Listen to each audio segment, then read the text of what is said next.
Hey everyone, this is Simran and welcome to IGNOU e Pathshala. कैसे हैं आप सब? उम्मीद करती हूँ बहुत अच्छे होंगे और अपने घर में सेफ होंगे और अपनी प्रिपरेशन भी आप रेगुलर बेसिस पे कर रहे होंगे। तो आज का सेशन हमारा बहुत इंपॉर्टेंट है। ये session specifically MCom second year वालों के लिए है, जैसा कि आपको टॉपिक से समझ में आ भी गया होगा। आज हम डिस्कस करेंगे MCO 3 के इम्पोर्टेंट टॉपिक्स, जो कि आपका research methodology and statistical analysis. देखिए, ये जो आपका है MCO 3 बहुत इम्पोर्टेंट है। ठीक है, ऐसा नहीं है कि और सब्जेक्ट्स इम्पोर्टेंट नहीं है और यूनिट्स इम्पोर्टेंट नहीं है। ये इम्पोर्टेंट इसलिए है क्योंकि थोड़ा सा डिफिकल्ट भी है और इसमें थ्योरी और प्रैक्टिकल दोनों ही पोर्शन इन्वॉल्व है। ठीक है, और जब मैं खुद अपना पीजी कर रही थी तो वहाँ पे जो प्रोफेसर्स टीचर्स थे उन्होंने सिर्फ एक बात बोली थी कि इस सब्जेक्ट पे ज़्यादा एम्फेसिस डालिएगा, क्योंकि मैक्सिमम स्टूडेंट्स की बैक आ जाती है इस पेपर में। ठीक है, सिर्फ 10% ही स्टूडेंट्स ऐसे होते हैं जो इस पेपर को एक बार में क्लियर कर ले जाते हैं। ठीक, तो मेरा भी आपको यही सजेशन है कि कोई भी पेपर हो उसको कोशिश करिए एक बार में क्लियर कर लीजिए। ये मत सोचिए कि आपके पास 5 साल है या उन्होंने इग्नू ने 5 साल तक का टाइम दिया हुआ है तो आप 5 साल लगा दो अपनी पीजी कंप्लीट करने में। ठीक है, वो आपके लिए भी बहुत मोनोटोनस हो जाएगा और ऑलरेडी आपका सेशन 6 महीने पीछे हो चुका है। तो थोड़ा इस चीज को ध्यान रखते हुए तैयारी अच्छी करिएगा। ठीक है, और अब आप मेरे साथ इंस्टाग्राम और टेलीग्राम पे भी जुड़ सकते हैं। ठीक है, अगर अभी तक आपने चैनल को फॉलो नहीं किया है और टेलीग्राम चैनल को सब्सक्राइब नहीं किया है तो बिल्कुल कर लीजिएगा, क्योंकि इग्नू से रिलेटेड जो भी अपडेट्स रहती हैं मैं वहाँ पे रेगुलरली डालती रहती हूँ। ठीक, और जहाँ तक रही बात पीडीएफ की, तो पीडीएफ आपको अब टेलीग्राम चैनल पे ही मिलती है, तो इग्नू स्क्वाड को सब्सक्राइब करना मत भूलिएगा। ठीक है, चलिए बिना किसी देर के अपने सेशन स्टार्ट करते हैं। और अपने सेशन को स्टार्ट करने से पहले मैं आपके साथ एक चीज क्लियर कर लूं, वो ये है कि देखिए, जो भी इम्पोर्टेंट टॉपिक्स मैं लेके आ रही हूँ आप कोशिश करिए कि आप अपने पास अपनी बुक्स रखिए और तब इस क्लास को या इस वीडियो को देखिए। ठीक है, उसकी वजह ये है कि आप अपनी बुक्स में तुरंत मार्क भी करते रहेंगे। ठीक, और जो कुछ एक्स्ट्रा मैं बता रही हूँ वो भी अपनी बुक में लिख लीजिएगा। ठीक है, ताकि आपको एग्जाम्स के टाइम पढ़ने में या अभी भी अगर आप पढ़ ही रहे होंगे ऑब्वियसली तो आपको दिक्कत ना हो, आपको पता रहे कि क्या टॉपिक्स इंपॉर्टेंट हैं, किन पे ज्यादा ध्यान देने की जरूरत है, किन पे कम ध्यान देने की जरूरत है।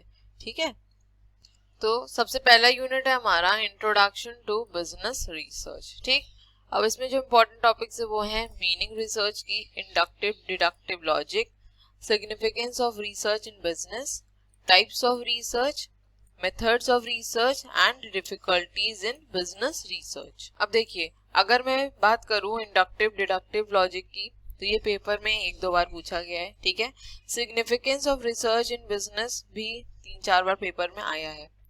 सबसे इम्पोर्टेंट है इसमें वो है आपका क्या, मेथड्स ऑफ रिसर्च। लगभग हर पेपर में मेथड्स ऑफ रिसर्च के बारे में क्वेश्चन आए हैं। ठीक, चाहे वो स्पेसिफिकली कोई भी एक मेथड को पूछ लिया गया हो या ऐसे पूछ रहा हो कि कोई 3 मेथड्स को डिफाइन करिए, कोई 4 मेथड्स को डिफाइन करिए। ठीक है, अब मेथड्स ऑफ रिसर्च में जो भी मेथड्स हैं उनको अलग से जो पूछे गए हैं वो मैं बता देती हूँ। सर्वे मेथड के बारे में पूछा गया है, ऑब्जर्वेशन मेथड, केस मेथड और हिस्टोरिकल मेथड। ठीक है, ये अलग से पूछे गए, जैसे शॉर्ट नोट से पूछ लिया गया या फिर डिफाइन करके पूछ लिया गया है। ठीक है, और डिफरेंस पूछा गया है सर्वे मेथड और ऑब्जर्वेशन मेथड में। ठीक है, तो इसको अपनी बुक में लिख लीजिए प्रॉपरली, क्योंकि इसलिए मैंने आपसे बोला कि अपने पास अपनी बुक्स रखिए ताकि मैं जो आपको बताते जा रही हूँ आप लिखते जाइए, पेपर के लिए इम्पोर्टेंट है। ठीक है, अब चलते हैं अपनी नेक्स्ट यूनिट। नाउ यूनिट 2 है हमारा रिसर्च प्लान। अब ये चैप्टर ना बहुत इम्पोर्टेंट है। ठीक है, बहुत इम्पोर्टेंट चैप्टर है ये।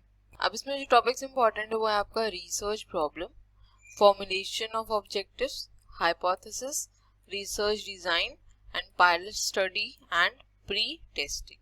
ठीक, अब ये चैप्टर क्यों इम्पोर्टेंट है ये मैं आपको बता दूं। देखिए, आप सब्जेक्ट क्या पढ़ रहे हैं, रिसर्च मेथोडोलॉजी पढ़ रहे हैं, है ना। तो रिसर्च मेथोडोलॉजी अगर पढ़ रहे हैं तो रिसर्च के बारे में सब कुछ पता होना चाहिए आपको। ठीक है, और दूसरी चीज और ये है कि अगर आप यूजीसी नेट जेआरएफ देने की सोच रहे हैं तो ये सब चैप्टर्स ना बहुत इंपॉर्टेंट है। ये पूरा सब्जेक्ट ही एक मेजर रोल प्ले करता है यूजीसी नेट के पेपर में, ये चीज आपको पता चलेगी। और सिर्फ इतना ही नहीं, इसके आगे भी और कुछ पोर्शन है जो यूजीसी नेट के लिए आपको पढ़ना पड़ता है। इसमें कुछ चीजें भी लिमिटेड ही दी हुई हैं। ठीक है, जब आप नेट जेआरएफ की प्रॉपर तैयारी करोगे तो आपको खुद भी रियलाइज होगा कि ये तो कुछ नहीं था, मतलब इतना पोर्शन तो कवर करना ही करना है, इसके एक्स्ट्रा भी कुछ कवर करने की जरूरत पड़ती है उसमें, ठीक है। तो अगर आपका नेट जेआरएफ भी गोल है तो अच्छे से पढ़िएगा सारी यूनिट्स को। अब रिसर्च प्रॉब्लम के जो सब टॉपिक्स हैं, sources of research problems, point to be considered while selecting a problem और स्पेसिफिकेशन ऑफ द प्रॉब्लम, इनको कंबाइन करके पूछा गया है एक क्वेश्चन में ही, ठीक है। कुछ एक दो बार पेपर में ऐसे ही आया है कि इन तीनों पॉइंट्स को एक ही क्वेश्चन में कंबाइन करके पूछ लिया गया है, ठीक है। तो इसीलिए मैंने आपसे बोला कि ये चैप्टर बहुत इंपॉर्टेंट है, ठीक। नाउ नेक्स्ट टॉपिक है हमारा हाइपोथेसिस। अब ये हाइपोथेसिस टॉपिक बहुत इंपॉर्टेंट है, ठीक है। अगर आपके एग्जाम के लिए बात करूं तो भी, और अगर आप नेट जेआरएफ में प्रिपरेशन कर रहे हैं तो भी, ठीक, दोनों ही जगह पे एग्जामिनर का फेवरेट क्वेश्चन आता है हाइपोथेसिस से। और अगर आपने अपनी पूरा स्टडी मटेरियल देखा भी होगा प्रॉपरली, अभी मैं नहीं कहती कि सबने पढ़ भी लिया होगा इतना, लेकिन अगर प्रॉपरली देखा भी होगा तो आपने देखी होगी अपनी ब्लॉक 4 की बुक, उसमें हाइपोथेसिस के ऊपर स्पेसिफिकली 2 चैप्टर्स ही दिए हुए हैं। तो आप सोच लीजिए ये चैप्टर कितना ज्यादा इंपॉर्टेंट है, ठीक। तो यहाँ पे स्टार्टिंग यूनिट में हाइपोथेसिस को थोड़ा सा पढ़िएगा, समझिएगा कि हाइपोथेसिस होता क्या है, ठीक। इसमें जो सब टॉपिक्स इंपॉर्टेंट हैं उसके मीनिंग, ठीक है, types of hypothesis, criteria for workable hypothesis, ये तो बहुत पूछा गया है, ठीक है, कि वर्केबल हाइपोथेसिस का क्या क्राइटेरिया होता है ये, ठीक। बाकी स्टेजेस ऑफ हाइपोथेसिस भी इंपॉर्टेंट है, ठीक है। नेक्स्ट पॉइंट है रिसर्च डिजाइन। अब रिसर्च डिजाइन से भी क्वेश्चंस बहुत बार पूछे गए हैं, ठीक है। तो रिसर्च डिजाइन को भी प्रॉपरली स्टडी करिएगा, ठीक। लास्ट है pilot study and pre testing. अब इस पे स्पेसिफिकली क्वेश्चंस ऐसे भी पूछ लिया गया है कि short notes on pilot study and pre testing, या सिर्फ प्री टेस्टिंग के बारे में पूछ लिया गया है, या सिर्फ पायलट स्टडी के बारे में पूछ लिया गया है, ठीक है। तो इन ऑल ये पूरी यूनिट आपकी बहुत इंपॉर्टेंट है, तो इसको प्रॉपरली स्टडी करिएगा, ठीक। चलते हैं अपनी नेक्स्ट स्लाइड। नेक्स्ट है हमारा यूनिट 3 कलेक्शन ऑफ डेटा। यहाँ पे टॉपिक्स इंपॉर्टेंट है वो है meaning and need of for data, primary secondary data, sources of secondary data and methods of collecting primary data. अब देखिए इनके बारे में आपने सुना भी होगा और थोड़ा बहुत पढ़ा भी होगा कि प्राइमरी डेटा क्या होता है, सेकेंडरी डेटा क्या होता है, सोर्सेज क्या होते हैं, कैसे डेटा को कलेक्ट किया जाता है, ठीक है। तो ये सब टॉपिक्स इंपॉर्टेंट है रिसर्च के लिए, और अगर आप यूजीसी नेट की प्रिपरेशन कर रहे हैं तो मैं बार बार कह रही हूँ ये सब टॉपिक्स बहुत इंपॉर्टेंट है, क्योंकि आप फर्दर अगर पीएचडी करेंगे ना तो ये जो टॉपिक्स आपने थ्योरेटिकली पढ़े हैं ना, आपको इनको इम्प्लीमेंट करना होगा अपनी पीएचडी में, ठीक है। कि आप किस तरह से अपना डेटा कलेक्ट करेंगे, किसको अप्रोच करेंगे, कैसे क्वेश्चन पूछेंगे, तो ये सब चीजें आपको अपने पीएचडी में फेस करनी पड़ेंगी। इसीलिए अपने कॉन्सेप्ट को क्लियर रखिएगा कि प्राइमरी डेटा क्या है, सेकेंडरी डेटा क्या है, कौन से सोर्सेज हैं जिनके थ्रू प्राइमरी डेटा को कलेक्ट किया जाता है, कौन से सोर्सेज हैं जिनके थ्रू सेकेंडरी डेटा कलेक्ट किया जाता है, ठीक है। तो अगर सोर्सेज और सेकेंडरी डेटा की सब टॉपिक्स की बात करूं मैं, तो इसमें जो इम्पोर्टेंट वो है precautions in using secondary data. ये पेपर में काफी बार पूछा गया है, ठीक है। बाकी जो इसके सोर्सेज है वो तो आपको स्टडी करना ही है, लेकिन precautions in using secondary data ये स्पेसिफिकली अलग से भी पूछा गया है, तो इसको जरूर से पढ़ लीजिएगा, ठीक। और methods of collecting primary data ये भी बहुत इंपॉर्टेंट है, इसको प्रॉपरली स्टडी कर लीजिएगा, ठीक है। चलते हैं अपनी नेक्स्ट लाइन पे। नाउ यूनिट 4 है हमारा सैम्पलिंग। अब इस यूनिट में जो टॉपिक्स इंपॉर्टेंट है वो आपका है sensor and sample, why sampling, essentials of a good sample, methods of sampling and non sampling errors. ये सब टॉपिक्स ना बहुत इंपॉर्टेंट है, ठीक है। नेट जेआरएफ के लिए तो बहुत इंपॉर्टेंट है, क्योंकि हर एक टॉपिक को आपको डीपली पढ़ना पड़ता है जब आप नेट जेआरएफ प्रिपरेशन कर रहे हैं, ठीक है। यहाँ पे तो आपको थ्योरी पोर्शन लिखना है तो यहाँ पे आपको जैसा आता है वैसा लिख देते हैं, लेकिन वहाँ पे स्पेसिफिकली डिटेल में क्वेश्चंस पूछते हैं, ठीक है। तो इन टॉपिक्स को अच्छे से स्टडी करिएगा अगर नेट जेआरएफ के लिए आपको अपीयर होना है, ठीक। सेंसर्स एंड सैंपल की बात करूँ तो इसका डिफरेंस जरूर से पढ़ लीजिएगा, क्योंकि इसका डिफरेंस पूछा जाता है, ठीक है। व्हाई सैम्पलिंग इज इम्पोर्टेंट, ये टॉपिक भी काफी इम्पोर्टेंट है, ठीक है। जो टॉपिक सबसे ज्यादा इम्पोर्टेंट है इसमें वो है मेथड्स ऑफ सैम्पलिंग, जो कि दो तरह से क्लासिफाई किया जा सकता है, random sampling methods and non random sampling methods. अब यहाँ पे एक चीज और समझ लीजिए, आपकी बुक में लिखा है random sampling methods and non random sampling methods, है ना।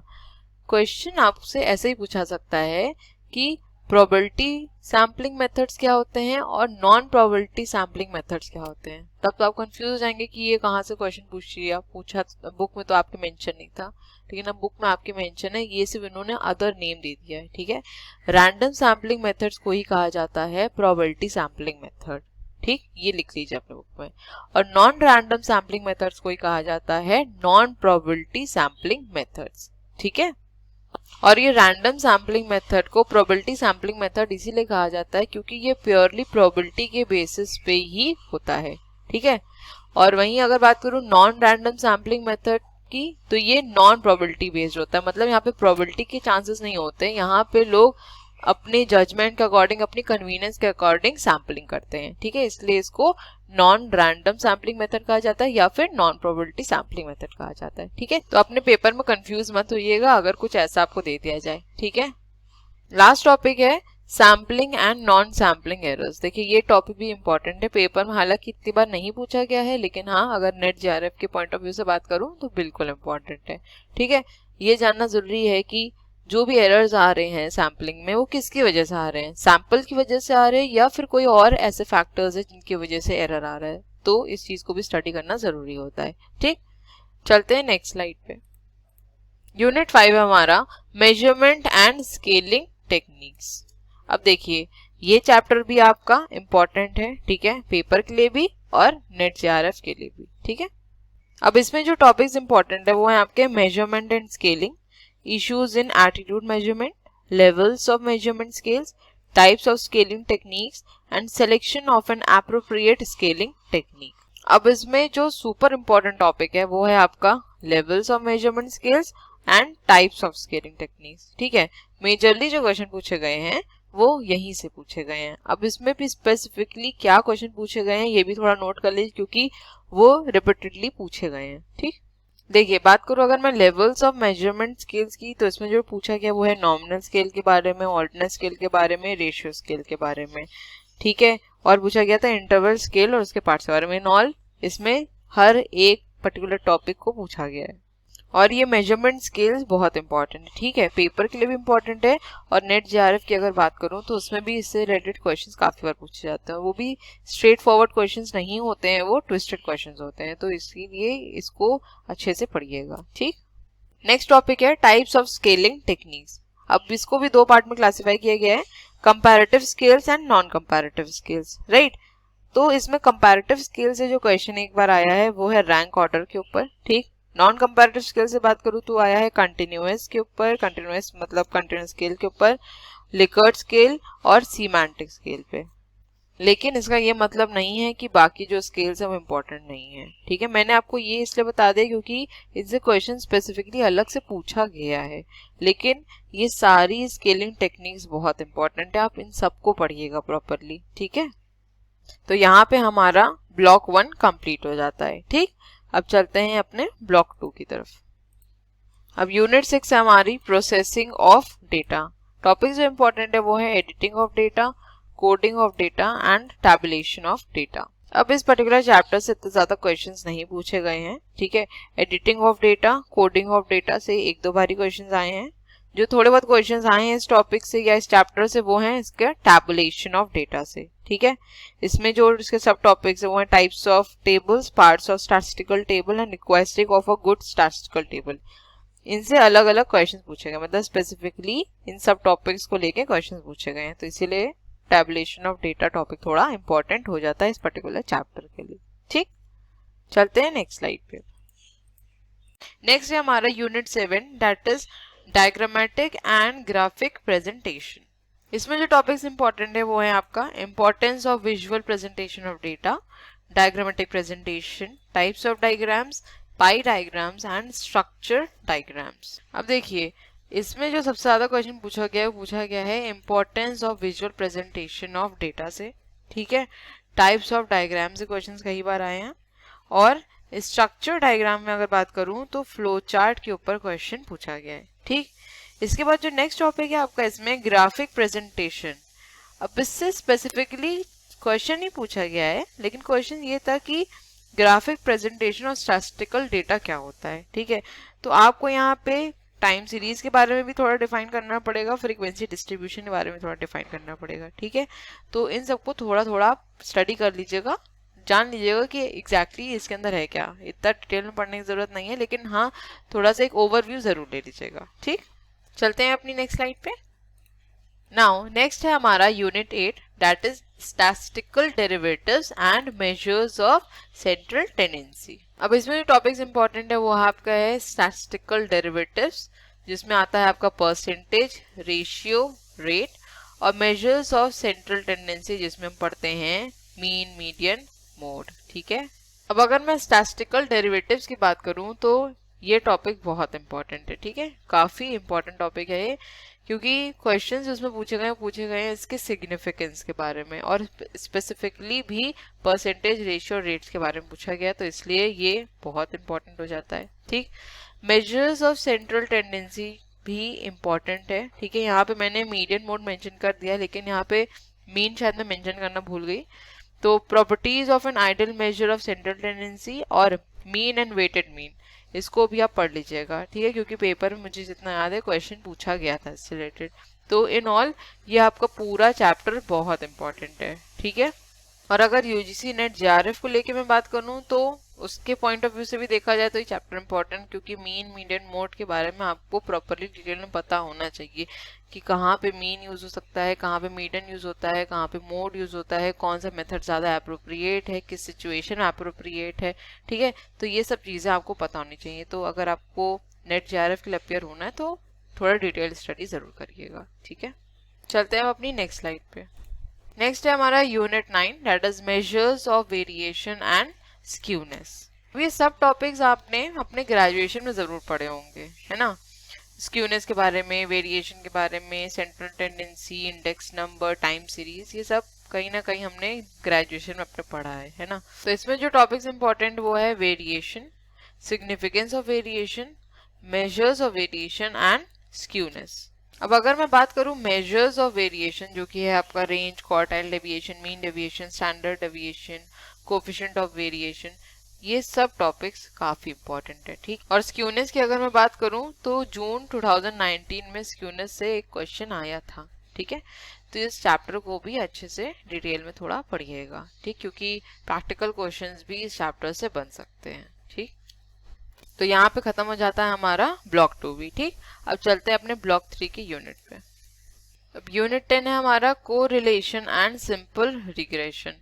टॉपिक जो इम्पोर्टेंट वो है कोरिलेशन के बारे में, कोरिलेशन कोफिशिएंट। अब इसमें जो कोरिलेशन के मेथड्स होते हैं वो बहुत इंपॉर्टेंट है, ठीक है। कार्ल पियर्सन कोरिलेशन कोफिशिएंट और स्पर्जमैन रैंक कोरिलेशन, ठीक। ये बहुत इंपॉर्टेंट है, पेपर के लिए भी इंपॉर्टेंट है और नेट जेआरएफ के लिए भी इंपॉर्टेंट है, ठीक। Testing for significance of correlation coefficient, ये भी जरूर पढ़ लीजिएगा, ठीक है।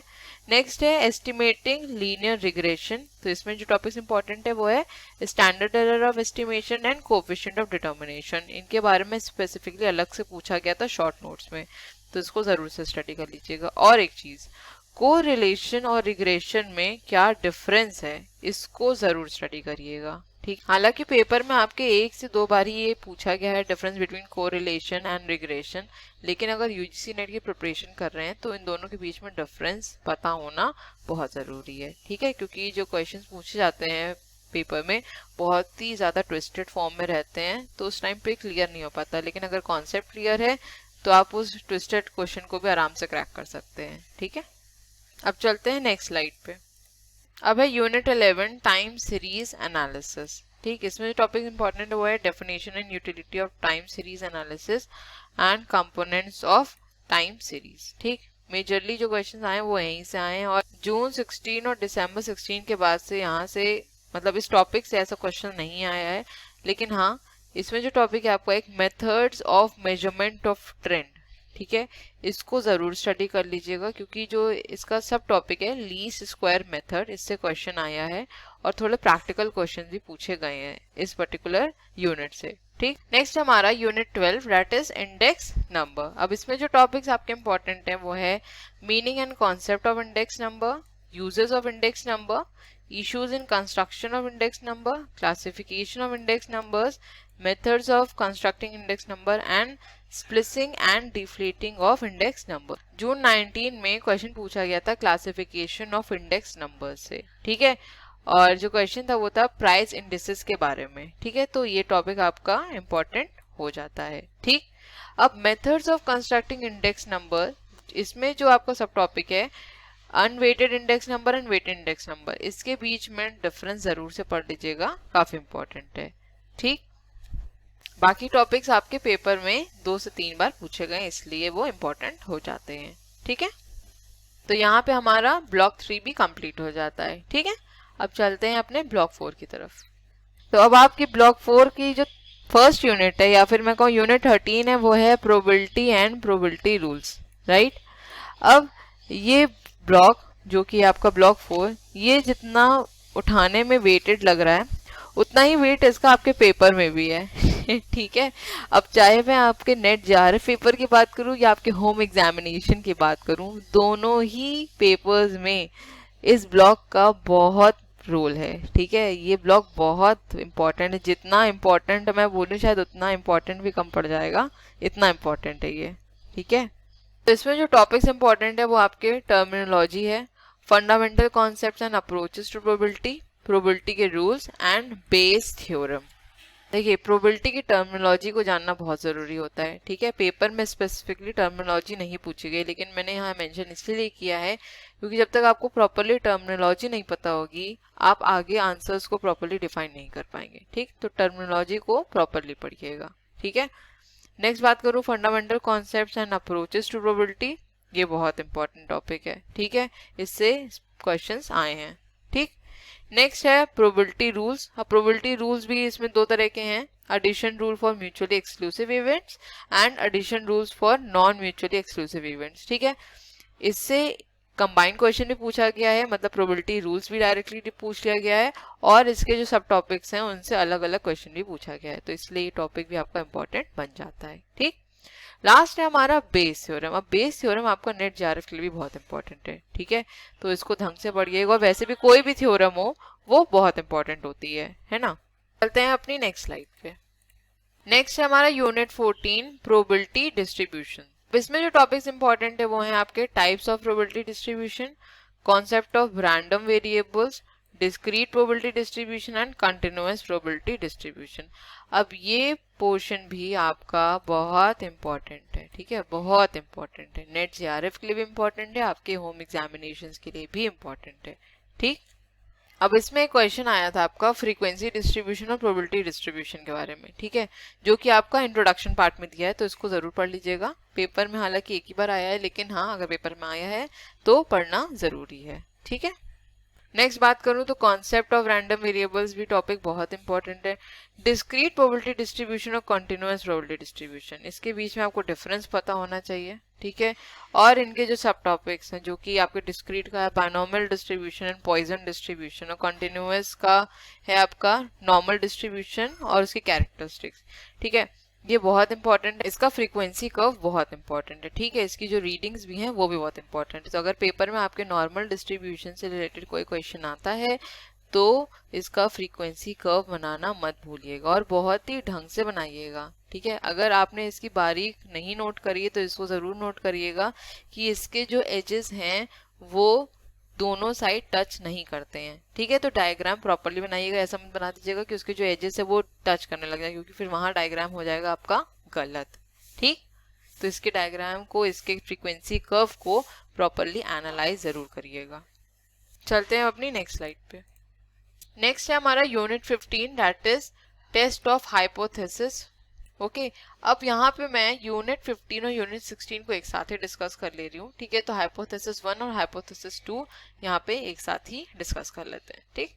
टॉपिक्स जो इंपॉर्टेंट है वो है आपके point estimation and standard errors, interval estimation, confidence limits, confidence interval and confidence coefficient, testing hypothesis, theory of testing hypothesis, steps to follow for testing hypothesis and t-test for independent samples। ये जो आपका topic है ये आपका test of hypothesis part 2 का है, ठीक। अब ये यूनिट भी आपकी बहुत बहुत बहुत इंपॉर्टेंट इम्पॉर्टेंट है, ठीक है। जब मैंने आपसे यूनिट 2 में भी डिस्कस किया था हाइपोथेसिस, तो मैंने आपको बताया था कि ये एग्जामिनर का फेवरेट क्वेश्चन होता है हाइपोथेसिस से, ठीक है। अब चाहे इग्नू की बात कर लूँ और चाहे नेट जेआरएफ की बात कर लूँ, और ये सब टॉपिक्स तो बहुत इंपॉर्टेंट है, ठीक है। कि नल हाइपोथेसिस क्या होता है, ऑल्टरनेटिव हाइपोथेसिस क्या होता है, टाइप 1 एरर क्या है, टाइप 2 एरर क्या है, पावर ऑफ टेस्ट क्या है, लेवल ऑफ सिग्निफिकेंस क्या है, ये सब टॉपिक्स बहुत इंपॉर्टेंट है। अगर मैं जून 19 की बात करूं, तो जून 19 में जो क्वेश्चन पूछा गया था शॉर्ट नोट्स में, नल हाइपोथेसिस क्या होता है, ऑल्टरनेटिव हाइपोथेसिस क्या होता है, टाइप 1 एरर क्या है, टाइप 2 एरर क्या है, ठीक है। एक क्वेश्चन ये था। दूसरा क्वेश्चन जो पूछा गया था आपका, वो पूछा गया था कि लेवल ऑफ सिग्निफिकेंस क्या होता है, ठीक है। तो अब आप समझ लीजिए कि एक चैप्टर से 2 क्वेश्चन पूछे गए, तो ये इसीलिए चैप्टर बहुत इंपॉर्टेंट है, ठीक। तो इसको ढंग से अच्छे से पढ़िएगा। अब चलते हैं अपनी नेक्स्ट स्लाइड पे। नाउ नेक्स्ट है हमारा यूनिट 17। अब देखिए, इसका प्रोनाउंसिएशन भी बहुत मैटर करता है। बहुत से लोग इसको चाई स्क्वायर बोलते हैं, ठीक है, चीज स्क्वायर बोलते हैं, बट इसको प्रॉपरली जो प्रोनाउंस किया जाता है वो बोला जाता है काई स्क्वायर टेस्ट, ठीक है। क्या कहा जाता है, काई स्क्वायर टेस्ट, ओके। अब ये यूनिट भी आपका बहुत इंपॉर्टेंट है, ठीक है, बहुत ज्यादा इंपॉर्टेंट। क्योंकि देखिए, हाइपोथेसिस जब हम पढ़ते हैं उसके बाद जो मेथड्स होते हैं ना, उसमें ये मेथड्स आते हैं कि किस तरह से टेस्ट किया जाता है, कौन सा टेस्ट यूज करके आप हाइपोथेसिस कर रहे हैं। तो उसमें होते हैं आपका जेड टेस्ट होता है, टी टेस्ट होता है, काई स्क्वायर टेस्ट होता है, एच टेस्ट होता है, यू टेस्ट होता है, ठीक है। तो ये सब टेस्ट बहुत इंपॉर्टेंट है नेट जेआरएफ के लिए भी और आपके इग्नू के लिए भी। लेकिन इग्नू में आपका एच टेस्ट यू टेस्ट नहीं मेंशन किया हुआ है, तो वो पढ़ने की जरूरत नहीं है। जेड टेस्ट के बारे में थोड़ा सा पढ़ लीजिएगा, टी टेस्ट के बारे में पढ़ लीजिएगा, और काई स्क्वायर टेस्ट तो ऑलरेडी इग्नू के लिए बहुत इंपॉर्टेंट है। तो इसके जो टॉपिक्स इंपॉर्टेंट वो है chi square distribution, chi square test for independence of attributes, chi square test for goodness of fit, conditions for applying chi square test, cell poolings, Yates correction and limitations of chi square test. तो यहाँ पे आपने खुद ही देख लिया होगा कि जितने भी इसमें टॉपिक्स दिए हैं वो सारे के सारे मैंने यहाँ कवर किए हैं, और इसीलिए कवर किए क्योंकि पेपर में इनसे क्वेश्चन पूछे गए, और एक बार नहीं पूछा गया, कई बार पेपर में क्वेश्चन पूछा गया। इवन जून 19 में भी क्वेश्चन पूछा गया था। अब क्या पूछा गया था ये भी मैं आपको बता देती हूँ। क्वेश्चन जो आया था वो chi square test for goodness of fit और conditions for applying chi square test, इससे आया था, ठीक है। फिर येट्स करेक्शन से भी क्वेश्चन आया था। अब आप सोच लीजिए, हाइपोथेसिस से भी 2 क्वेश्चन आए थे, काई स्क्वायर टेस्ट से भी 2 क्वेश्चन आए थे, तो कितना इंपॉर्टेंट चैप्टर है ये। तो यहाँ पे हमारा ब्लॉक 4 भी कंप्लीट हो जाता है, ठीक है। ब्लॉक 4 बहुत इंपॉर्टेंट है, मैं बार बार कह रही हूँ, मैं बार बार कहती भी रहूंगी, ब्लॉक 4 को ढंग से पढ़िएगा, ठीक है। क्योंकि अगर आपने ब्लॉक 4 ढंग से पढ़ लिया तो आपका पेपर काफी अच्छा हो जाएगा, क्योंकि क्वेश्चंस आते हैं काफी ब्लॉक 4 से, ठीक। अब चलते हैं अपने लास्ट ब्लॉक की तरफ। नेक्स्ट हमारा unit 18, interpretation of statistical data. इसमें टॉपिक्स इंपॉर्टेंट है वो है meaning of interpretation, why interpretation, essentials of interpretation, precautions in interpretation, conclusion and generalisation, methods of generalisation and statistical fallacies. अगर जून 19 की बात करूं तो जून 19 में जो क्वेश्चन आया था वो आया था यहाँ से, प्रिकॉशंस इन इंटरप्रिटेशन से, ठीक है। ये चैप्टर भी आपका बहुत इंपॉर्टेंट है, इसको अच्छे से पढ़िएगा। कंक्लूजन एंड जनरलाइजेशन टॉपिक बहुत इंपॉर्टेंट है। जनरलाइजेशन के जो मेथड्स है वो भी इंपॉर्टेंट है, पूरे मेथड्स ही पूछ लेता है, स्पेसिफिकली कोई एक मेथड भी पूछ सकता है पेपर में, ठीक है। और स्टैटिस्टिकल फैलेसीज, ये भी पढ़ना बहुत इंपॉर्टेंट है, क्योंकि अगर आप स्टैट्स पढ़ रहे हैं तो आपको पता होना चाहिए स्टैटिस्टिकल फैलेसीज क्या होती हैं। फैलेसीज का मतलब होता है गलतियां, ठीक है। तो स्टैटिस्टिकल फैलेसीज का मतलब है कि जो स्टैट्स के डेटा है उसको अगर कोई गलत ढंग से यूज कर रहा है उसको भी जानना जरूरी है, ठीक है। बायसनेस भी हो सकती है, या फिर कोई और तरीके से वो जो डेटा प्रेजेंट है उसको गलत फॉर्म में यूज किया जा रहा है, मिस इंटरप्रेट किया जा रहा है, मिस यूज किया जा रहा है, तो उस के बारे में जाना जाता है, ठीक। तो ये टॉपिक भी आपका काफी इंपॉर्टेंट बन जाता है, ठीक है। चलते हैं अब अपनी नेक्स्ट स्लाइड पे। लास्ट यूनिट है हमारी यूनिट 19, जो कि है रिपोर्ट राइटिंग। अब ये यूनिट भी आपकी काफी इंपॉर्टेंट है, और जो इसके टॉपिक्स इंपॉर्टेंट है वो हैं purpose of a report, meaning, types of reports, stages in preparation of a report, characteristics of a good report, structure of the research report and the checklist for the report. और जिस topic से सबसे ज्यादा question पूछे गए हैं वो है stages in preparation of report. 2019 में, जून के 2019 वाले पेपर में stages in preparation of a report पे क्वेश्चन आया है, ठीक है। Characteristics of a good report, इस पे भी कई बार क्वेश्चंस पूछे गए हैं, तो ये भी काफी इंपॉर्टेंट हो जाता है, ठीक। अब स्ट्रक्चर ऑफ रिसर्च रिपोर्ट, ये आपको पता होना बहुत जरूरी है कि रिसर्च रिपोर्ट का क्या स्ट्रक्चर है, किस तरह से लिखी जाती है, क्या फॉर्मेट होता है, उसमें क्या क्या होना चाहिए, ये सब आपको पता होना चाहिए, ठीक है। तो अगर मैं बात करूं तो नेट जेआरएफ के पर्पज से ये चैप्टर आपका काफी इंपॉर्टेंट हो जाता है, ठीक है। तो यहाँ तक तो हमारी बात हो गई थ्योरी पोर्शन की। अब प्रैक्टिकल पोर्शन के बारे में कुछ बताना चाहती हूँ, ध्यान से सुन लीजिएगा, ठीक है। देखिए, पेपर में प्रैक्टिकल आता ही आता है, ठीक।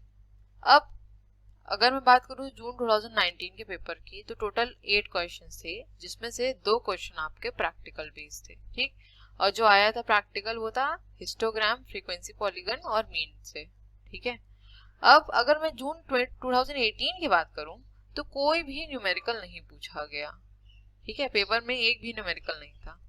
जून 2017 की बात करूं तो तब भी 8 क्वेश्चन थे, जिसमें से 2 क्वेश्चन आपके प्रैक्टिकल बेस्ड थे, ठीक है। तो इससे इन ऑल मैं ये बता सकती हूँ आपको, या फिर ये हम लोग अज्यूम कर सकते हैं कि अगर 8 क्वेश्चन पेपर में आते हैं तो एटलीस्ट 2 क्वेश्चन तो आपके प्रैक्टिकल बेस्ड होंगे ही होंगे, ठीक है। लेकिन अगर जून 2012 की भी बात करूं मैं, अगर आपको बताऊं तो टोटल 8 क्वेश्चन से, जिसमें से 4 क्वेश्चन आपके प्रैक्टिकल बेस्ड थे, ठीक है। लेकिन उसके बाद से ऐसा कोई ट्रेंड इन्होंने फॉलो नहीं किया है, वो सिर्फ जून 2012 में ही ऐसा हुआ। तब जिसने भी पेपर दिया होगा वो पता नहीं कैसे ही पेपर उसने लिखा भी होगा, ढंग से पढ़ा होगा तो अच्छी बात है, वरना सच में बहुत प्रॉब्लमेटिक भी हो गया होगा, ठीक है। तो इस चीज को याद रखिएगा, ध्यान रखिएगा थोड़ा, कि अगर 8 क्वेश्चन आ रहे हैं पेपर में तो कोई 2 क्वेश्चन ऐसे हो सकते हैं जो प्रैक्टिकल बेस्ड हो। अगर किस्मत बहुत अच्छी रही तो एक भी क्वेश्चन न्यूमेरिकल बेस्ड नहीं होगा, ठीक है। लेकिन मैं आपको बता दूं न्यूमेरिकल कहाँ से आता है, एक बार आप नोट कर लीजिए, ठीक है। देखिए, हाइपोथेसिस से आता है आपका, ठीक। कोफिशिएंट ऑफ वेरिएंस से आता है, लीस्ट स्क्वायर मेथड से आता है, correlation coefficient and coefficient of determination से भी आता है, ठीक। ग्राफ्स भी आ जाते हैं, जैसे हिस्टोग्राम है और आपका फ्रीक्वेंसी पॉलीगन है, ये सब भी पूछ लिया जाता है पेपर में, ठीक है। और रिग्रेशन भी नोट कर लीजिएगा। तो यही सब टॉपिक्स हैं जिनसे क्वेश्चन आते हैं। अब जेड टेस्ट, टी टेस्ट से भी अगर आएगा भी तो इतना ज्यादा इग्नू में पढ़ाया तो जाता नहीं है कि आप लोग वहां पे ये अटेम्प्ट कर सकें, ठीक है, क्योंकि इसमें प्रॉपर गाइडेंस की जरूरत होती है। तो आई होप आपको ये सब चीजें क्लियर हो गई होंगी, और आज का हमारा सेशन भी यहीं तक था, ठीक है। अब हम मिलेंगे अपनी नेक्स्ट वीडियो में, जहां हम डिस्कस करेंगे नेक्स्ट यूनिट के इम्पोर्टेंट टॉपिक्स को, ओके। और देखिए, एक चीज और मैं आपको बता दूं, अगर एक्सपेक्टेड पेपर की जहां तक बात है आपकी, एक्सपेक्टेड पेपर बना देना कोई बहुत बड़ी चीज नहीं है, मैं बना के दे सकती हूँ, ठीक है। और अगर आप बहुत इंसिस्ट करेंगे मैं बना भी दूंगी, कोई बात नहीं। लेकिन वो एक्सपेक्टेड पेपर कितना आपके पेपर में आ जाएगा, ये चीजें मैटर करती हैं, राइट। हो सकता है कि मैं आपको एक्सपेक्टेड पेपर बना के दूं जो वो आपके पेपर में एज इट इज आ जाए, तो ये कहने की बात हो जाएगी कि वाह, मेरा प्रेडिक्शन कितना बढ़िया था, पेपर एज इट इज आ गया। और कभी नेक्स्ट टाइम मैंने पेपर आपको दिया तो वो उसमें से शायद एक भी क्वेश्चन नहीं आया, देन व्हाट। तो मेरे हिसाब से सेफर साइड क्या होता है कि ये जो मैंने आपको इम्पोर्टेंट टॉपिक्स बताए हैं ना, ये सब प्रीवियस से पेपर्स को प्रॉपरली एनालाइज करके बताए हैं, ठीक है। जो आपका काम था वो मैंने आपको खुद करके दे दिया है, आपका काम है सिर्फ पढ़ना, ठीक है। तो आप उसको आराम से ढंग से पढ़िए। अब आपको चीजें क्लियर भी हो गई कि कौन से टॉपिक्स आपको पढ़ने हैं, किस टॉपिक पे आपको ज्यादा एम्फेसिस देना है, किस टॉपिक को आपको थोड़ा कम एम्फेसिस देना है। तो ये सब चीजें मैंने इस वीडियो के थ्रू आपको क्लियर कर दी है, राइट। तो इसीलिए मुझे लगता है कि एक्सपेक्टेड पेपर को पढ़ने से अच्छा ये होगा कि आप इम्पोर्टेंट टॉपिक्स पे ज्यादा एम्फेसिस डालें, क्योंकि देखिए, एक्सपेक्टेड पेपर दे दिया मैंने अगर, तो क्या आप मुझे खुद बताइए, आप सिर्फ वो पेपर पढ़ के चले जाएंगे? नहीं जाएंगे ना। फिर भी आप एक सेफर जोन लेके चलेंगे ना, क्योंकि ऐसा तो है नहीं, मैं कोई इग्नू की अथॉरिटी तो नहीं हूँ, या फिर मैं वहां पढ़ा नहीं रही हूँ कि मैं आपको जो पेपर दे दूंगी वो पेपर आ जाएगा, ठीक है। It is just an expected paper. अगर उसमें से एक भी क्वेश्चन नहीं फंसा तो क्या होगा, ये आपके लिए बहुत ही बड़ी प्रॉब्लम भी हो जाएगी और बहुत बड़ा ड्रॉबैक भी है एक्सपेक्टेड पेपर का। तो मैं कभी भी एक्सपेक्टेड पेपर फॉलो नहीं करती हूँ जेन्युइनली। अगर मैं खुद अपनी भी बात बताऊं तो जितने भी पेपर्स मैंने आज तक दिए हैं, मैंने सबके प्रीवियस ईयर पेपर्स को ही प्रॉपरली एनालाइज किया है, उन्हीं को स्टडी किया है, क्योंकि पेपर उससे बाहर तो नहीं आएगा, इतना तो फॉर श्योर है।